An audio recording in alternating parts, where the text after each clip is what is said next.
अतिशय पौष्टिक आणि ऊर्जा देणारे हे लाडू बघा, अगदी एका हाताने सुद्धा सहज वळले जात आहेत. अजिबात साखर तूप न वापरता, पाक न बनवता अगदी झटपट असे हे उपवासाला चालणारे लाडू आज आपण तयार करणार आहोत.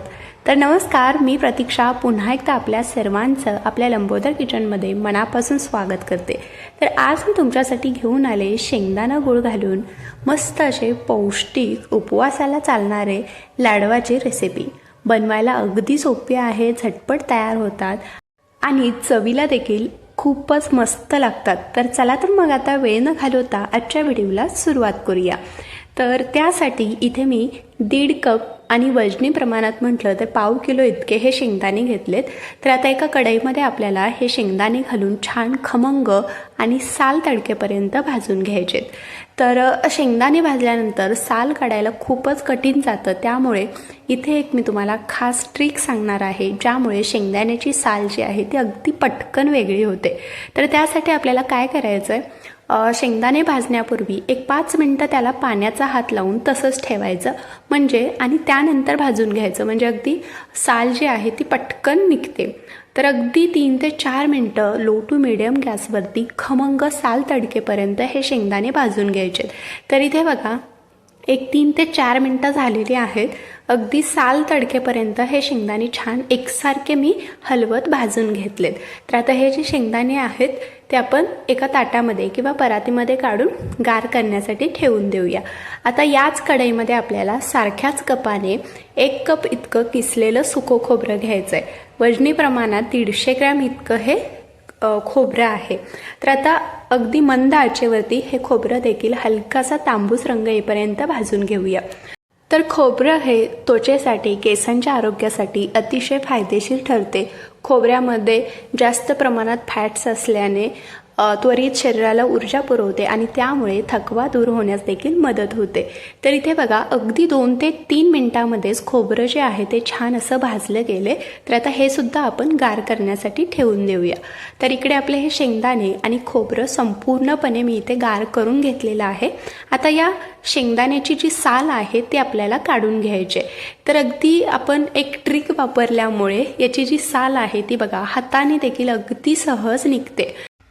जर तुम्हाला असं हाताने साल काढायला कठीण जात असेल तर काय करायचं, अशा पद्धतीचा एखादा पावभाजी मॅशर घ्यायचा आणि अशा पद्धतीने आपल्याला हे थोडंसं असं हलकंसं मॅश करून घ्यायचं आहे, म्हणजे अगदी साल पटकन निघते. पण आपण एक ट्रिक वापरल्यामुळे हाताने सुद्धा अगदी सहज साल निघते. तर साल न काढता सुद्धा इथे तुम्ही शेंगदाण्याचा वापर करू शकता, पण साल का काढायचे हे मी तुम्हाला नंतर सांगेनच. तर काही जणांना शेंगदाणे खाल्ल्यामुळे पित्ताचा त्रास होतो, मग असं साल काढून यामधले असा एक छोटासा कोंब असतो तो आपल्याला काढून घ्यायचा आहे. तर ह्याचं सेवन केल्यामुळे काय होतं, काही जणांना पित्ताचा त्रास होतो, म्हणूनच इथे मी ही साल काढून घेतले आणि याचे 2 भाग करून घेतलेले आहेत. आता याची जी साल आहे ते आपल्याला वेगळी करून घ्यायचे. तर अशा पद्धतीचा एखादा झाऱ्या घ्यायचा आणि हे चाळून घ्यायचं, म्हणजे अगदी अजिबात कचरा न होता याची जी साल आहे ती वेगळी होते. तर बघा, अगदी एकूण एक शेंगदाण्याची साल पटकन निघली गेले. तर आता ही जी साल आहे ना ती सुद्धा आपल्याला अजिबात टाकून द्यायची नाही, याचा सुद्धा आपण उपयोग करू शकतो. ते कशा, तर जेव्हा तुम्ही शेंगदाण्याची चटणी बनवता किंवा एखाद्या भाजीसाठी वाटण बनवता त्यामध्ये तुम्ही या सालीचा वापर करू शकता. ही जी शेंगदाण्याची साल आहे ही सुद्धा अतिशय पौष्टिक आहे, त्यामुळे ही देखील अजिबात टाकून नाही द्यायची. तर आता एका मिक्सरच्या भांड्यामध्ये आपण जे हे भाजून घेतलेले शेंगदाणे आहेत ते घालायचे आहेत.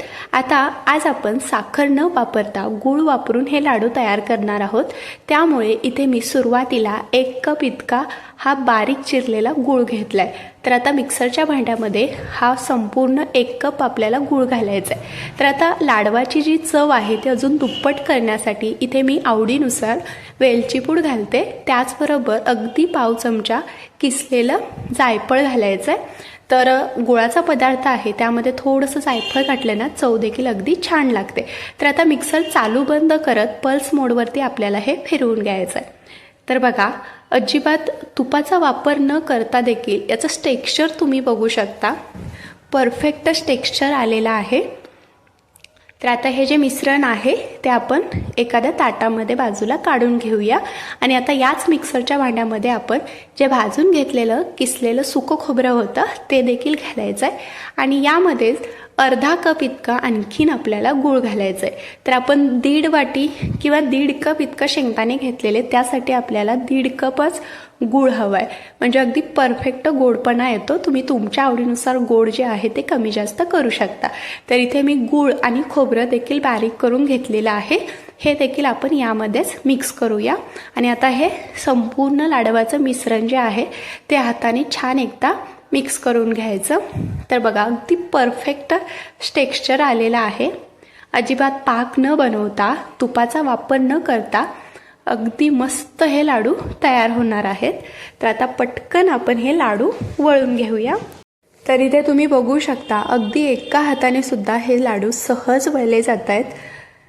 तर याला छान असं तेलसुद्धा सुटलं गेलं आहे. तर इथे आपला हा एक लाडू तयार झालेला आहे. तर अशाच पद्धतीने आपण बाकीचे सगळे लाडू तयार करून घेऊया. तर हे लाडू उपवासासाठी देखील चालतात किंवा लहान मुलांच्या छोट्या मोठ्या भुकेसाठी डब्यामध्ये सुद्धा तुम्ही हे लाडू देऊ शकता. अतिशय पौष्टिक आहेत आणि अगदी झटपट तयार होतात. त्यामुळे तर तुम्ही एकदा नक्की ट्राय करून बघा. तर इथे आपले हे मस्त अतिशय पौष्टिक ऊर्जा देणारे उपवासाचे शेंगदाणा गूळ लाडू तयार झालेले आहेत. काय भारी दिसतोय, तुम्ही बघू शकता. तर या प्रमाणामध्ये इथे आपले 16 ते 17 लाडू तयार होतात. तुम्ही जर अगदी छोटे छोटे केले तर अगदी 20 ते 25 लाडू अगदी सहज होतात. तर तुम्हाला मी एक लाडू तोडून देखील दाखवते. बघा काय मऊसूत झालाय, तुम्ही बघू शकताय. अगदी तोंडात जाताच विरघळतो.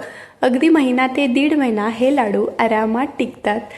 तर या पद्धतीने तुम्ही देखील असे पौष्टिक लाडू एकदा नक्की करून पहा. व्हिडिओ आवडला असेल तर लाईक करा, चॅनेलला सबस्क्राईब करा. पुन्हा भेटू अशाच एका नवीन रेसिपीसोबत. धन्यवाद.